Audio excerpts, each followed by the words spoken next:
दोस्तों 15 अगस्त का दिन होता है। एक कॉलेज की तरफ से एक एसडीएम महिला को आमंत्रित किया जाता है कि वो उनके कॉलेज में आए और उनके बच्चों को अपने जीवन के उन कठिन परिश्रम के पहलुओं को बताएं कि वो किस तरह से आज एसडीएम के पद पर पहुंची हैं। दोस्तों एसडीएम महिला भी उन कॉलेज वालों का मान सम्मान करते हुए उस कॉलेज में पहुंचती हैं और जैसे ही वो वहां उस कॉलेज में पहुंचती हैं तो एक अध्यापक की नजर उनके ऊपर पड़ती है।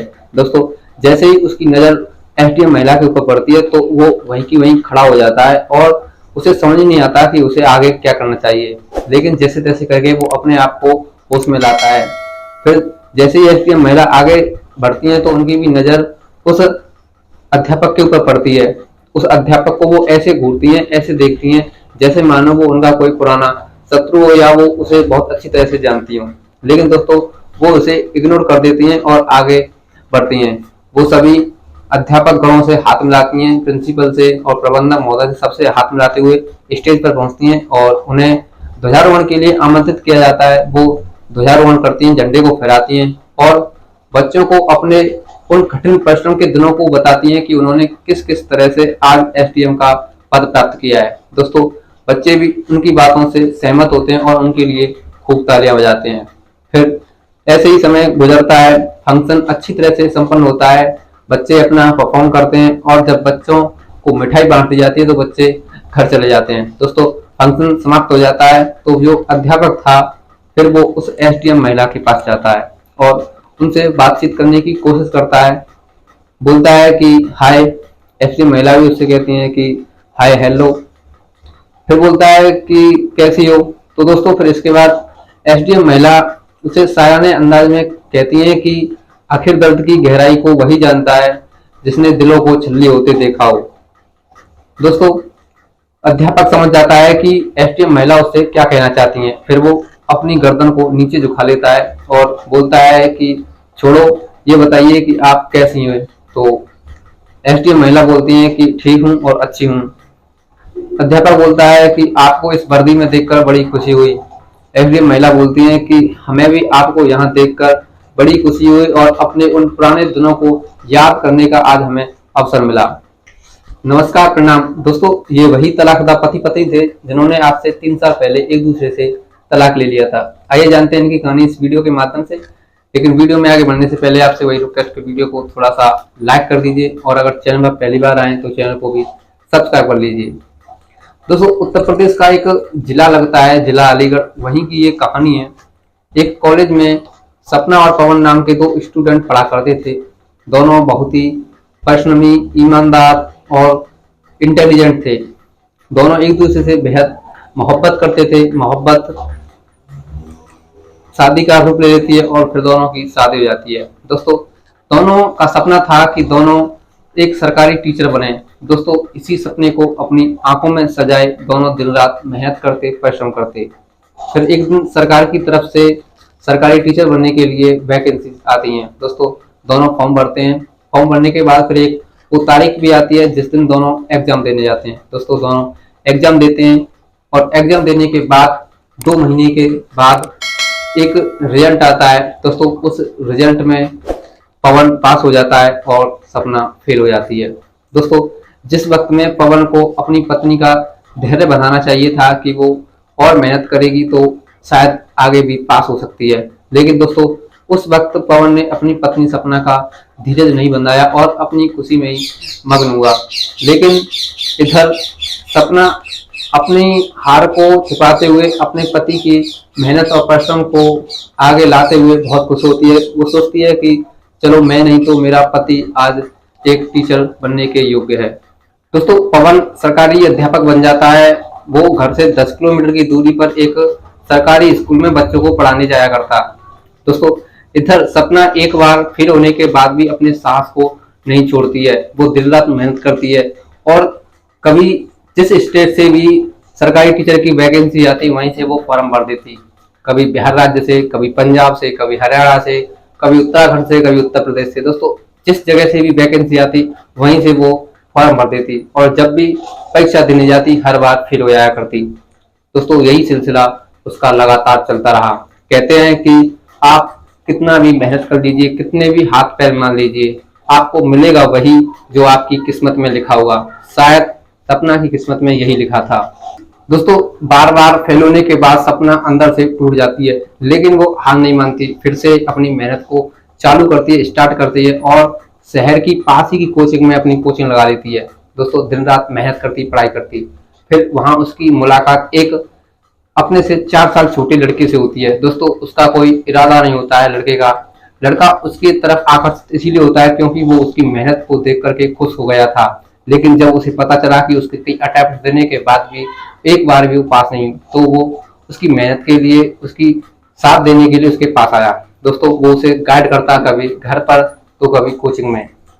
और इधर दोस्तों पवन एक अध्यापिका के चक्कर में फंस जाता है। वो उससे प्रेम करने लगता है, बस दिन रात उसी के सपने देखने लगता है। वो कभी उसे बेंगलोर ले जाता है रेटिंग के लिए, कभी पंजाब ले जाता है रेटिंग के लिए, कभी उसी शहर के बड़े बड़े होटल में ले जाया करता। दोस्तों वो उसके प्रेम में चकनाचूर हो गया था और उसके चक्कर में वो अपनी पत्नी सपना को भूल जाता है कि वो उसकी एक पत्नी भी है। दोस्तों इस तरह से ये काफिला चलता रहता है। दोस्तों फिर एक दिन जब पवन पढ़ाते पढ़ाते कॉलेज में बीमार हो जाता है, तो वो अपने घर छुट्टी लेकर के आ जाता है। और जब वो छुट्टी लेकर के घर आता है तो वो उस लड़के और अपनी पत्नी सपना को एक साथ पढ़ते हुए देख लेता है। और दोस्तों जैसे ही वो पढ़ते हुए देख लेता है तो उसकी जो नीयत थी देखने की, जो नजरिया था देखने का गलत था। वो अपनी पत्नी और उस लड़के को गलत नजर से देखता है। वो सोचता है कि दोनों जरूर संबंध बना रहे होंगे। बस दोस्तों इसी नजरिए से देखने के बाद वो अपनी पत्नी से कुछ भी नहीं पूछता, वो उसे मारना पीटना शुरू कर देता है। दोस्तों पत्नी भी मार खा लेती है। वो लड़का बीच बचाव करता है, लेकिन वो पवन उस बच्चे को भी पीटना शुरू कर देता है और उसे पीटते हुए वहां से भगा देता है। दोस्तों यही सिलसिला अब शुरू हो जाता है। पवन अपनी पत्नी सपना को हर रोज पीटा करता, छोटी छोटी बातों पर उसे धमकाया करता, उसे धमकी देता। बस दोस्तों यही सिलसिला लगातार अगले 4 महीनों तक चलता रहा। फिर एक दिन जब पवन अपनी रोटी लेकर के कॉलेज नहीं पहुंचता है, तो सपना उसे रोटी देने के लिए कॉलेज में जाती है। और जब कॉलेज में जाती है तो वो अपने पति पवन को उस अध्यापिका के साथ गप सब लड़ाते हुए देख लेती है। अब दोस्तों जब गपशप लड़ाते हुए देख लेती है तो एक स्त्री जब अपने पति को किसी और औरत के साथ देखे तो गलत नजर से ही देखती है। लेकिन अब वहां उसकी नजर गलत नहीं थी, वो उसकी नजर एकदम सही थी, क्योंकि उस जगह पर पवन गलत था। दोस्तों वो उल्टे पैरी वापस लौट आती है। फिर दोस्तों छुट्टी होने के बाद जब पवन घर पहुंचता है तो सपना उससे सवाल जवाब करती है कि वो लड़की कौन थी। दोस्तों लड़की का नाम सुनने के बाद पवन आग बबूला हो जाता है और फिर उसे बिना सोचे समझे मारने पीटने लगता है। दोस्तों पवन कई दिनों से सोच रहा था अपनी पत्नी सपना से तलाक लेने की, लेकिन उसे कोई वजह नहीं मिल पा रही थी। अब उसे साफ साफ क्लियरली एक वजह मिल जाती है। फिर वो अपनी पत्नी को धमकाता है कि तेरी इतनी हिम्मत, तू मुझसे ऐसे सवाल जवाब कर रही है, तूने मुझ पर शक करने की कोशिश कैसे की। बस दोस्तों यही कहते हुए वो डाइवोर्स पेपर लेके आता है अगले दिन और अपनी पत्नी सपना से तलाक ले लेता है। दोस्तों तलाक होने के बाद और अपनी इतनी बेइज्जती होने के बाद सपना इस वाकया को, इस दिन को नहीं भूल पाती। वो अपने मन में ठान लेती है कि वो अपने पति से एक दिन बदला लेकर के जरूर रहेगी। दोस्तों बस वो इसी अरमान को अपने दिल में लेते हुए दिन रात मेहनत करती है, कड़ी मेहनत करती है। कभी बच्चों को ट्यूशन पढ़ाती है, कभी मेहनत मजदूरी करती है और दिन रात एक कर देती है। और 10 बार सरकारी टीचर का पेपर न पास करने वाली लड़की एक बार में ही एसडीएम का पेपर पास कर देती है और एक दिन एसडीएम बन जाती है। दोस्तों जब वो एसडीएम बन जाती है तो सबसे ज्यादा खुशी उसी को होती है, क्योंकि अब उसके पास अपने पति से बदला लेने का अवसर मिल चुका था।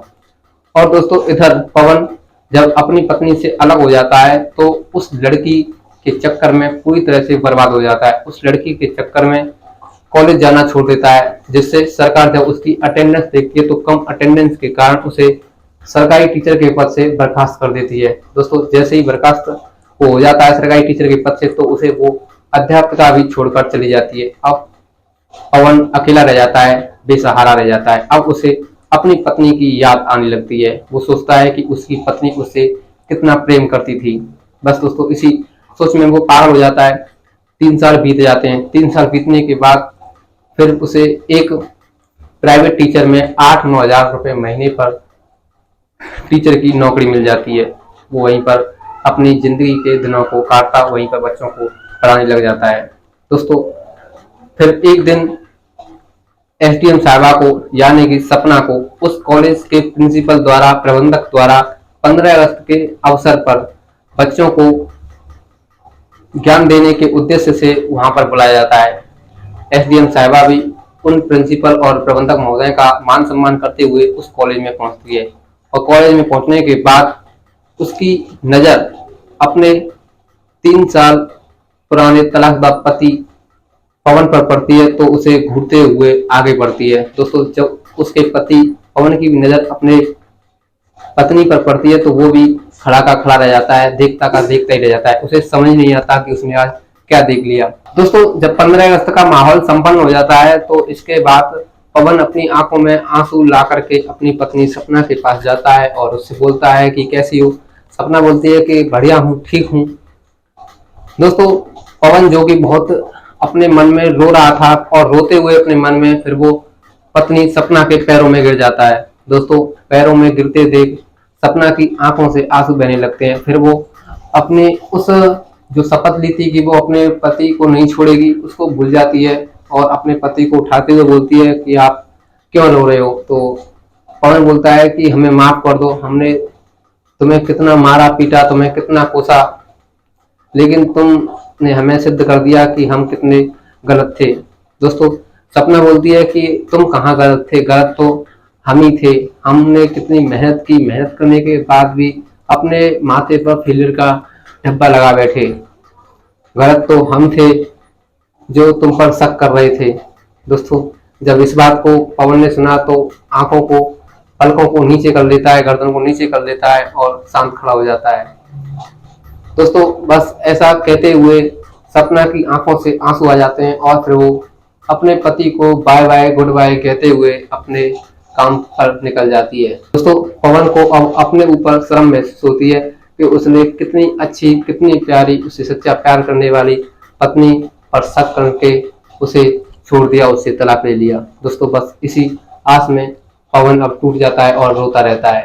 दोस्तों, जब सपना पवन को एहसास करा देती है कि वो गलत था, तो उसके बाद सपना एक आईएएस ऑफिसर से शादी कर लेती है जिसकी पत्नी पहले ही गुजर चुकी थी। दोस्तों, इस कहानी को आपके सामने लाकर मेरा उद्देश्य किसी की भावनाओं को ठेस पहुंचाना नहीं है। मेरा उद्देश्य केवल इतना है कि आप इस कहानी से कुछ सीखें। तो इस कहानी के द्वारा मैं आप सभी से केवल यही कहना चाहूंगा कि अगर आपको कोई बड़ी सफलता प्राप्त करनी है तो उसके लिए आपको अपने ऊपर धैर्य बना करके रखना होगा और कड़ी मेहनत, परिश्रम करते रहना होगा। अगर आपको सफलता पानी है तो आपको अपने ऊपर धैर्य बनाकर रखना पड़ेगा। तो दोस्तों, कैसी लगी कहानी? अगर कहानी अच्छी लगी हो तो वीडियो को लाइक कर दीजिए और अगर चैनल पर पहली बार आए तो चैनल को भी सब्सक्राइब कर लीजिए। चलिए दोस्तों, मिलता हूं अगली ऐसी सच्ची घटना के साथ, सच्ची कहानी के साथ। तब तक के लिए जय हिंद, जय भारत।